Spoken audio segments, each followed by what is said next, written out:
Merci beaucoup pour cette occasion. Je dirais que le secteur halieutique en Mauritanie est confronté à principalement une problématique de développement des chaînes de valeur. Depuis plusieurs décennies que nous, en Mauritanie, nous mettons en avant notre richesse halieutique en disant la phrase qui est devenue un leitmotiv chez nous.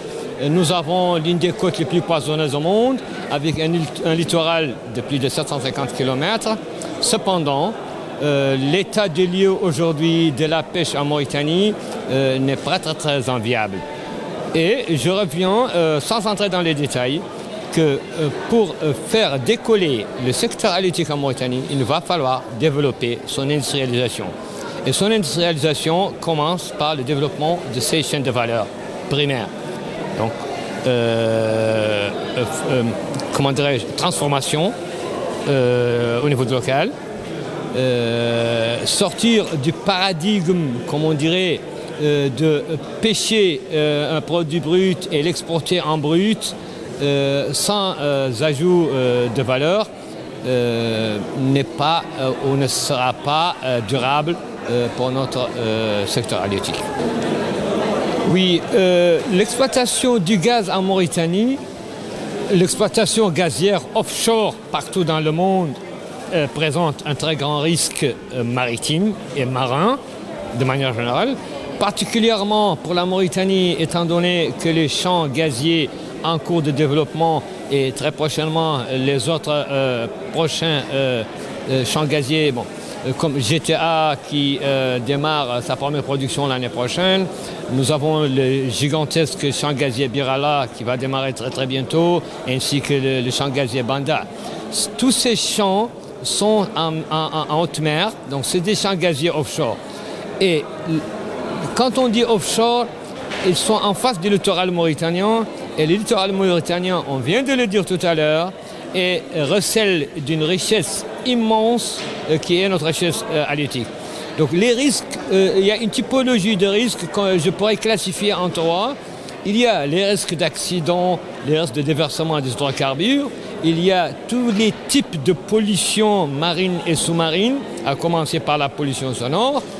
Et il y a bien entendu les risques environnementaux et sociaux sur les communautés de pêcheurs artisanaux, sachant que tout le long du littoral mauritanien, le littoral mauritanien sur les 750 km, il est émaillé de centaines de villages, de corporations de pêcheurs artisanaux.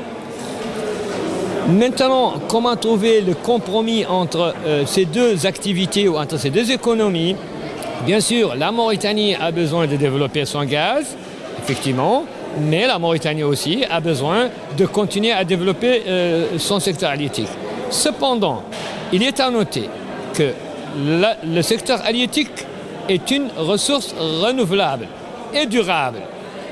Le secteur gazier n'est pas une ressource renouvelable, donc pas durable.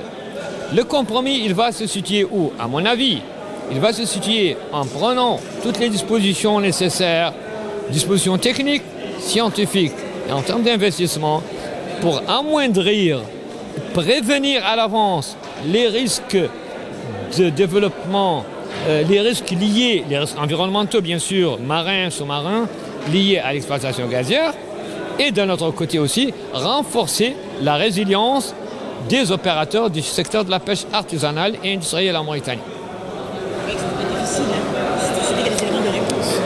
Beaucoup d'éléments de la réponse, c'est difficile, mais c'est très faisable. Le compromis, il est trouvable. Si toutes les parties prenantes, avec bonne volonté, quand je dis parties prenantes, je parle des opérateurs gaziers d'un côté, je parle des autorités publiques, donc le gouvernement mauritanien d'un autre, et je parle du secteur privé et de la communauté des pêcheurs. C'est une question de sensibilisation, c'est une question de mise en œuvre de plans d'action concrets, pragmatiques et suivis dans le temps.